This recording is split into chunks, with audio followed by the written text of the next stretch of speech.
but I want to hear your side. You don't have to like go in depth or anything. Kind of. It's a grace, oh, leading my family to freedom, following Christ to the kingdom. It's a grace. Why am I doing this? You know? And it was that constant battle because. Ask me why I feel great. I can feel the power of the grace. It's the Hey, great grace. family. Today's video is interesting subject. I don't even know how to start this. I think this video is good just because I feel like it's really going to help you guys out. And the whole purpose of this channel is really just to help everybody out. And this is like a big subject that I think, I wouldn't say everybody, but I feel like a lot of people struggle with. Because I know me going through high school, going through even middle school, sheesh, it was hard. Well, let me say this. So I don't know that people necessarily think it's something that they struggle with. I think that a lot of people believe that it's normal and that there's nothing wrong with it. It can go either way, though. A majority of them probably believe that there's something wrong with it. So I think that's the reason why it's important to talk about it and show the importance of why it's a struggle and why it's not okay. I guess you can say. Yeah, I guess you could say that. Yeah, because I know. Let's just go ahead and say it. We're talking about pornography. There's no other way to say it. Right. I guess the context in which we're explaining it is we're really just trying to help out as far as getting out from under it and kind of, I guess, explain what, like, I know for me, when I could say I was addicted to it. And just knowing that I was addicted to it was a problem for me. I know, just me personally, I'm the type of guy, if I do anything over and over and over again, I usually will have a sense of whether or not I should be doing it or if I shouldn't be doing it. So with this, I was doing it all the time. Not like, obviously not like, well, I don't know. Yeah, probably just all the time. Not like all the time, but you guys get what I'm saying. A lot. I was doing it a lot. And I was able to tell myself or be able to say, yo, this is something that is wrong or is it something right? Like, I drink coffee. I would compare it to this. I'll drink coffee every now and then now. But before, I would drink it every single day, probably twice or maybe even 3 times a day. So I kept doing that. And then after a while, I figured out in myself that this is kind of taking a toll on me and it's something wrong. So now I just drink it, maybe 3 or 4 times a week, and I only drink it in the morning. Not even right in the morning, but a little after I wake up. I don't want to use it as something that makes me wake up, because my body should naturally be able to do that. But it's the same thing with pornography. It shouldn't be something that I need to function or something that I need in order to do the next thing I have planned that day, because that's how it was for me. It was, the thought would come in my mind and I'd be like, all right, I got to do it. I got to like release it so that I can go and do the rest of my day, or I can focus on other things. And it was a battle for me, and it was hard. And like you guys seen the title, Candace did help out a whole bunch with this, because I struggled with it for a while, kind of on and off, especially during high school, a little bit during middle school probably, if I think back that far, and then a little bit in college. It wasn't as bad in college, but a little bit in college. I kind of understood a little bit more, and I was able to stay away from it a little bit better. But I still didn't understand kind of why I kept going back to it or why it was wrong. And I always battled that in my mind. Did you struggle with it? Not as much. And I think that's a good perspective to show too, because I don't ever see any like females kind of expressing that they've dealt with it or anything like that. I know of people that have Right. that, where it was an addictive thing. But then I can tie into the fact that they didn't realize that it was an addictive thing.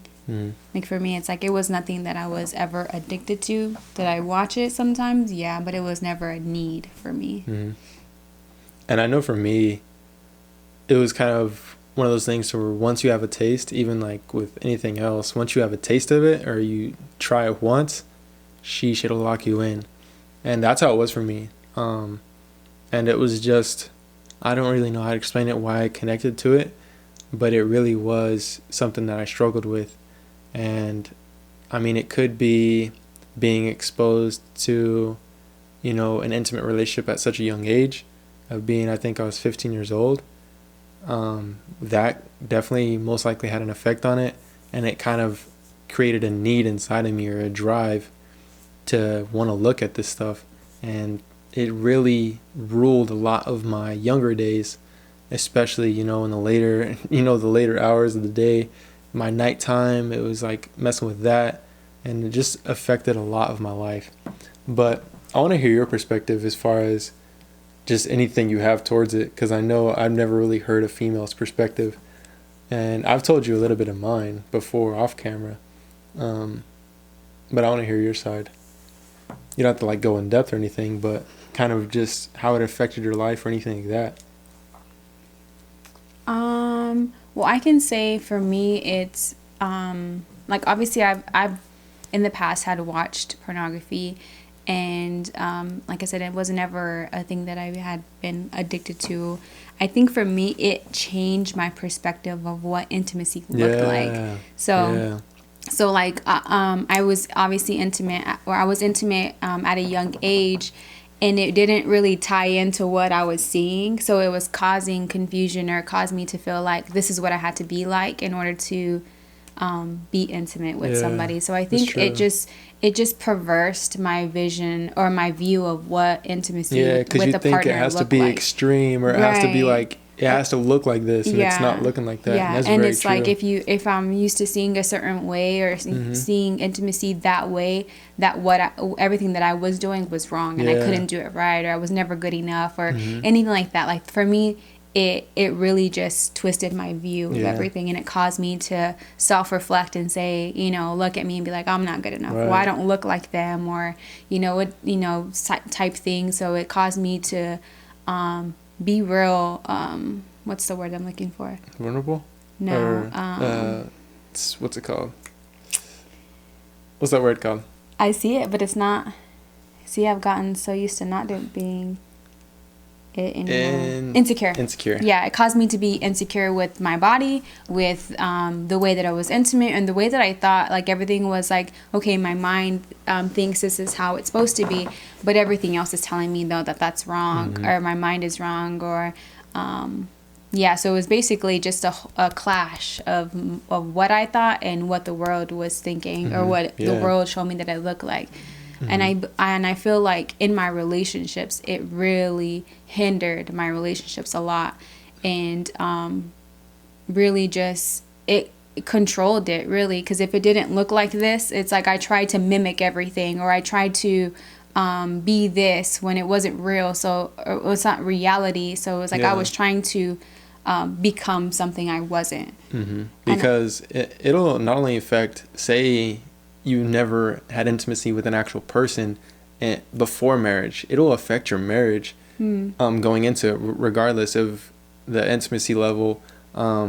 You going into it, you have these expectations of what you've seen online, and then it doesn't happen, then that'll break a lot of people, because sometimes intimacy will break a marriage because it's not what they expected. And obviously a lot of people will use intimacy for the wrong reasons, or they'll marry because of intimacy. And I would say sexual intimacy, not just regular intimacy, but it'll really mess you up. But I just know from me personally, I was really like every night I had to do it, and the issue I had with it was I would watch it, and then afterward I would just beat myself up about it, like, why am I doing this, and it was that constant battle, because I've always been in the church, and I've always had the knowledge, not all of it, but not as much as I have now, obviously, but I've always had the knowledge of kind of good and bad. And I feel like everyone has that moral value of this is what's good, this is what's bad. And I had it inside of me saying, this is wrong, I shouldn't be doing this. And obviously when you're young, even when you're older, no matter what, sin feels good, or doing something bad feels good. It usually does. Regardless, I can tell you, like, it will. And that's really how it goes when it comes to doing things that you're not supposed to be doing. It feels good to kind of live on the edge or do anything like that, because it's human nature. To be rebellious. Yeah, and I know for me, I just don't want to be the person that falls into the same routine like a lot of other people and doesn't succeed or excel. I'm not saying people that do this don't succeed or excel, because I'm sure people do, but I'm not going to be the person that doesn't see success because of small issues that I have in my life.